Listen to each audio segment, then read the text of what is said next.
Know the difference with Annex Wealth Management? Deanne Phillips is Director of Client Learning Development, a CFP, a CDFA, and an ABF. Did I get that one right? Yes, the you ABF. did. All right. Well, welcome back. Thank you. I am not sure which of the many hats that you wear this fits under, but let's give it a whirl. We're going to talk about fortune hunters and gold diggers. This is a cautionary tale for all of us because it happens. Oh, it does. When money is involved, the wrong kind of people can start to assemble. It can happen to you, and it can happen to somebody you love. Definitely. I mean, okay, Danny, history and literature are full of fortune hunters. Petruchio in Shakespeare's Taming of the Shrew comes to mind. Jane Austen's 19th century, the idea of marriage as a business contract was as powerful as George Wickham's desire for Georgiana Darcy's 30,000 pounds in Pride and Prejudice, which you might have seen.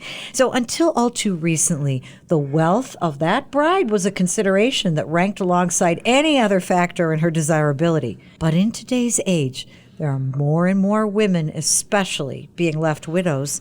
And, if you think about it, they have multiple inheritances from their parents, potentially, their partners, whom they tend to outlive, as well as their own career savings buildup. And many of these women have left the financial investing to their partners, and once alone, and remember, the average age of widowhood, 58. So they're also left vulnerable to all sorts of potential partners and investors who can seemingly come out of the woodwork, right? There's a phrase, con men don't look like con men, and we need to learn from that. Yeah, investing is risky enough without worrying about whether there's a salesperson out to fleece you, right?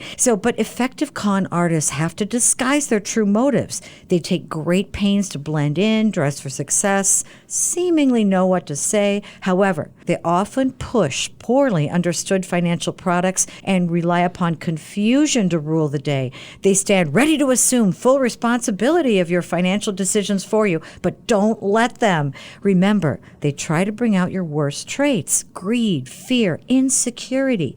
If you find yourself making investment-related decisions based only on emotions, watch out. We're talking about fortune hunters and gold diggers. This is a broad brush. Let's talk about fortune hunters first. Do fortune hunters tend to be related? Well, these are people who all of a sudden show up after someone passes. Maybe they read the obituary or hear otherwise of someone dying, and they swoop in for no good reason. Now, this could be a long-lost relative, second cousin, twice removed, coming to help their dear auntie sort out things. And before you know it, they've ingratiated themselves to Auntie in a very short period of time and convinced her to change her will, disinheriting her immediate family. We've seen this. Those are the fortune hunters. How about the gold diggers? Very similar. This tends to be those who come out and prey on the lonely and the brokenhearted. So in terms of dating and swiftly espousing themselves. Right. I mean, think of mom or dad. Maybe they've lost their mate, and all of a sudden a new girlfriend or boyfriend shows up. What are signs that we need to watch out for? Well, so it depends. So a very sudden change of a relationship status and also withdrawing from present family and friends, not answering the phone or being unavailable. All of a sudden, it's only that caretaker or the boyfriend or girlfriend that you're hearing from and not your parent or relative. And that person might be putting up the block. They might be. We've seen this happen. But when it comes to managing assets, every investment involves risk. But when you hear a con artist explain it, the investment may be too good to be true. So you need to trust your inner voice. If you hear claims like, this is a hot tip from an inside source, then the stock will go through the roof. Oh, or this one. If you hear your investment's guaranteed on the return, there's no way to lose money. Get in now or you'll be left out cold.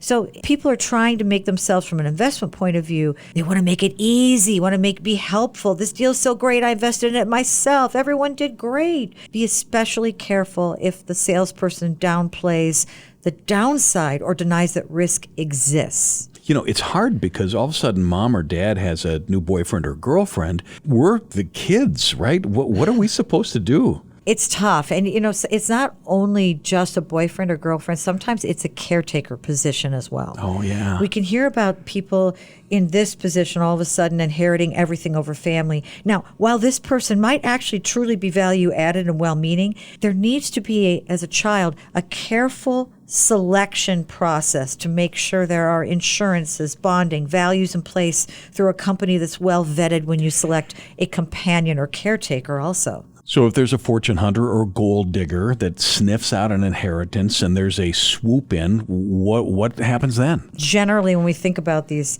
con artists or people who are trying to convince somebody to invest their money a certain way without due diligence, you have to watch out if that salesperson becomes reluctant to provide information on their background, educational history, work experience, information on where your money will be actually held. Is it through a third-party custodian? What commission or other compensation is that salesperson going to receive? And what's their connection with the venture and affiliates that they're suggesting? Are they selling a product they make commission on? And is it really in your best interest? Now, we're not saying there's a problem with commission, all right? Salespeople often work on that, but you have to know if you're being sold a product, and don't be rushed into a decision.